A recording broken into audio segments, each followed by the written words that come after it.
এই বার্তা গ্রামে গ্রামে পৌঁছে দিতে হবে তোমাদের। সমাজ পরিবর্তনের লড়াইতে যারা আছে, পশ্চিমবঙ্গে যারা লড়াই করছে, মামাটি মানুষের সরকারের নামে যে তৃণমূল আজকের ক্ষমতায় আছে, প্রতিদিন প্রতি ইঞ্চিতে ইঞ্চিতে করে আমার গোটা সমাজটাকে কুরে কুরে খাচ্ছে। আমার আপনার ঘরের ছেলে মেয়েরা আজকের মাথা উঁচু করে বাঁচতে পারছে না।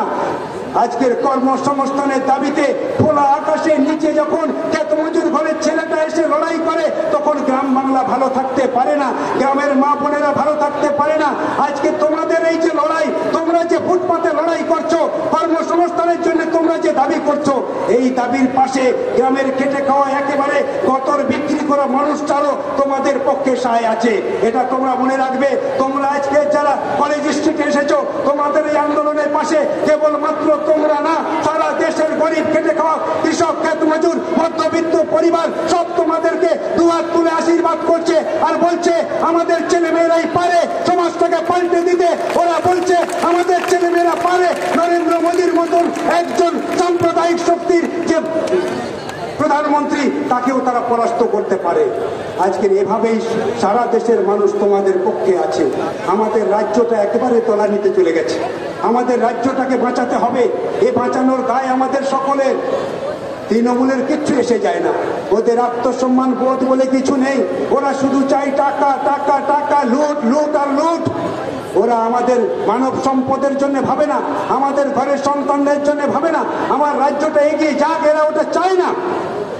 তাদের বিরুদ্ধে আমাদের ঘরের ছেলে মেয়েদেরকে ঘুরে দাঁড়াতে হবে।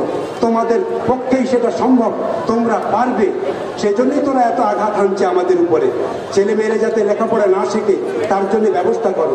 কৃষক যদি ফসলের দাম পায় তাহলে তার ছেলেটা লেখাপড়া শিখবে। ক্ষেত মজুর যদি 12 মাস কাজ পায় তার ছেলে মেয়েটা স্কুলে যাবে। সুতরাং এই দুটো জায়গাতেই আঘাত করো।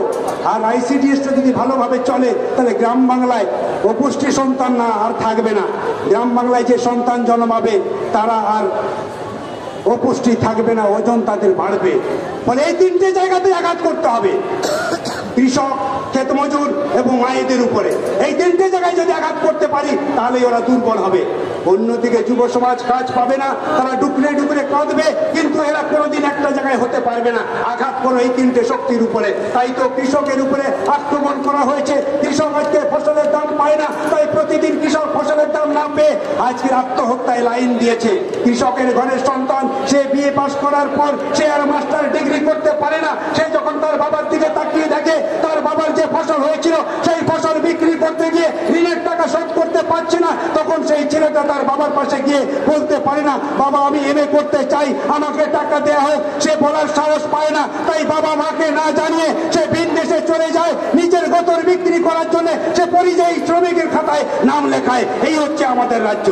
সেই জায়গায় দাঁড়িয়ে ক্ষেত মজুরদেরও একই অবস্থা। ক্ষেত মজুররা যাতে 12 মাস কাজ না পায় তার ব্যবস্থা করতে হবে। 12 মাস কাজ পেলে তার ঘরের সন্তানটা আজকে লেখাপড়া শিখবে। অর্থাৎ 100 দিনের কাজের টাকায় যে আইন আছে সেই আইনে আঘাত করো, সেই আইনে আক্রমণ করো, টাকা কমিয়ে দাও।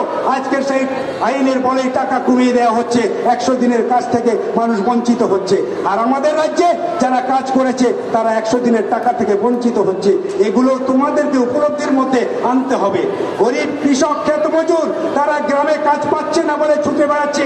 এটা যদি তোমরা ছাত্ররা উপলব্ধির মধ্যে আনতে না পারো তাহলে ওই গরিব কৃষকদের পাশে তোমরা থাকতে পারবে না। ওদের যন্ত্রণার কথা তোমরা বুঝতে পারবে না। ওই ক্ষেত মজুরদের যন্ত্রণার কথা তুমি বুঝতে পারবে না। তার যন্ত্রণার শেয়ার হতে হবে তোমাদের। এই বড় দায়িত্ব তোমাদের। সমাজ পাল্টানোর খাতায় যখন নাম লিখিয়েছো, ক্ষেত মজুরদের জন্য তোমাদেরকে ভাবতে হবে। ক্ষেত মজুর হচ্ছে আমাদের সমাজের সম্পদ, তাদের জন্যই সমাজটা এগিয়েছে। পশ্চিমবঙ্গের এত নাম হলো কি করে? পঞ্চায়েতের এত অগ্রগতি হয় কি করে? হয়েছিল এই জন্যই ওই গ্রামের খেটে খাওয়া গরিব কৃষক, ক্ষেত মজুর, তাদের পরামর্শ, তাদের শ্রম, তাদের গঠনের জন্য আজকের এত ইলেকট্রিসিটি, এত বিদ্যুৎ, এত উন্নয়ন। সেই লোকগুলোকে আমরা ফেলে দিতে পারি না। তারাই সমাজের সবচেয়ে গুরুত্বপূর্ণ ব্যক্তি। গ্রামের গতর যাদের আছে তারাই। সেই গতরওয়ালা মানুষগুলোকে সম্মান দিতে শিখতে হবে আমাদের।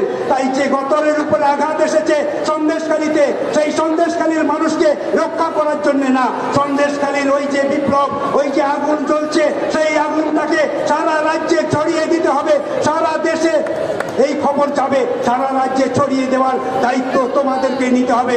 সেই দায়িত্ব যদি তোমরা পালন করতে পারো, তাহলে আজকের আমাদের পশ্চিমবঙ্গে মা মাটি মানুষের সরকার, মমতা ব্যানার্জির সরকার বিজেপির সঙ্গে যেভাবে সেটিং করে চলার চেষ্টা করছে, তা মানুষ তাকে বরখাস্ত করবে না। আজকের সেই দায়িত্ব পালন করার সময় এসেছে আমাদের কাছে। আমি শেষ করবো একটি কথা বলে তোমাদের কাছে, তোমরা এখানে যারা আছো, সারা ভারতবর্ষের ইতিহাস তোমরা পড়াশুনো করার মধ্য দিয়ে বুঝতে পারছো। আমাদের দেশ যখন বিপদের মধ্যে, তখন কর্পোরেটদের টাকা বেড়ে যায়। আমাদের দেশ যখন খুব বিপদের মধ্যে, তখন আমাদের দেশের সম্পদ বিক্রি করে নরেন্দ্র মোদীর পকেট ভরে যায়। এইরকম একটা প্রেক্ষাপটে দাঁড়িয়ে আমাদের দেশটাকে জানতে হবে, আমাদের সমাজটাকে বুঝতে হবে। সেই দেশকে জানা এবং বোঝার সবচেয়ে বড় দায়িত্ব তোমাদেরকে নিতে হবে, তোমাদের বাইরে এটা হয় না। ওরা চায় না আজকের ক্যাম্পাসে আজকের ছেলেমেয়েরা রাজনীতি করুক, ওরা চায় না কৃষক ঘরের ছেলেমেয়েরা এসে ক্যাম্পাসে রাজনীতি করুক। ওরা রাজনীতি মুক্ত ক্যাম্পাস বানানোর নাম করে আজকে নিজেদের মতন করে আমাদের ঘরের ছেলে মেয়েদেরকে শোষণ করার চেষ্টা করছে। আমরা বলি আমাদের ঘরের ছেলে মেয়ে কেন, গোটা দেশের সন্তানরাই ক্যাম্পাসেই তারা শিখবে, ক্যাম্পাসেই তারা রাজনীতি করবে। রাজনীতি না করলে, পড়াশোনা না করলে সে দেশটাকে ভালো করে চালাবে কি করে? দেশটাকে ভালো করে চালাতে গেলে লেখাপড়া চাই, আর লেখাপড়া শিখতে গিয়ে ক্যাম্পাসের ভিতর থেকেই তাকে রাজনীতিটা শিখতে হবে। ভালো রাজনীতিবিদ হতে গেলে ক্যাম্পাসেই তাকে রাজনীতি করতে হবে। ওরা চায় না এটা হোক, কারণ ওরা চায়, ওরা দেখে যে ক্যাম্পাসে রাজনীতি মানে ওই গ্রাম থেকে একেবারে শহরতলি থেকে উঠে আসছে যে সমস্ত গ্রামের সর্বহারা, আধা সর্বহারা কৃষক, ক্ষেত মজুর, তাদের পরিবারের ছেলে মেয়েরা এই ক্যাম্পাসে লেখাপড়া শিখছে, তারাই রাজনীতি করবে, দেশটাকে তারা চালাবে। তা আমরা মানতে পারি না, তাই তারা এটা চায় না।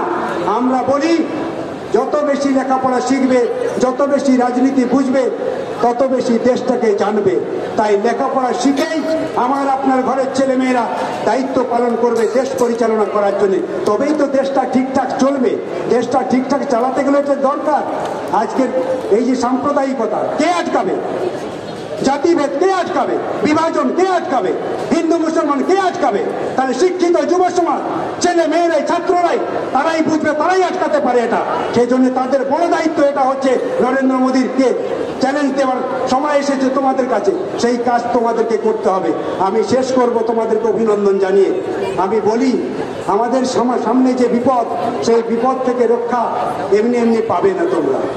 নরেন্দ্র মোদী, বিজেপি, তৃণমূল আমাদের রাজ্যে যেভাবে চলছে, তাতে আটকানো বড় বিপদ। আমরা যদি কেউ ভাবি একজনকে আটকে আরেকজনকে ছাড়বো, পারবো না। দুজনকেই আটকাতে হবে। একটা হচ্ছে গরু আর একটা হচ্ছে ঘাস। আমাদের রাজ্যে ঘাস থাকলে গরু আসবে। আমাদের রাজ্যের ঘাস যেদিন থেকে এসেছে, সেদিন থেকে গরু আসা শুরু করেছে।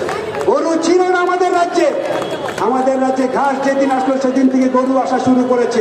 তাহলে ঘাস থাকলে গরু থাকবে। ঘাস এবং গরুর মধ্যে একটা সম্পর্ক আছে, সেই সম্পর্ক ভাঙতে হবে। ঘাস একেবারে গোড়া থেকে তুলে ফেলতে হবে। ঘাস গোড়া থেকে তুলে ফেললে গরু আটকাবে, আর গরুকে আটকাতে গেলে ঘাস এবং গরু এই দুটো শক্তিকে পরাস্ত করার জন্য আমাদেরকেই মাঠে নামতে হবে। সেই কাজ তোমরাই পারবে। তোমাদেরকে অভিনন্দন, লাল সালাম জানাচ্ছি। তোমরা ফিরে যাও গ্রাম বাংলায়, ফিরে গিয়ে এই কাজ করবে, এই প্রত্যাশা জানিয়ে তোমাদের সকলকে আরেকবার অভিনন্দন জানিয়ে আমার কথা শেষ করলাম। ইনকিলাব জিন্দাবাদ, বামফ্রন্ট ঐক্য জিন্দাবাদ। তোমাদের সংগঠনকে অভিনন্দন, লাল সালাম। আপনারা দেখছেন আওয়াজ, রোজকারের হক কথা। For more updates about Awaaz, please subscribe our YouTube channel Rajshekhar thali.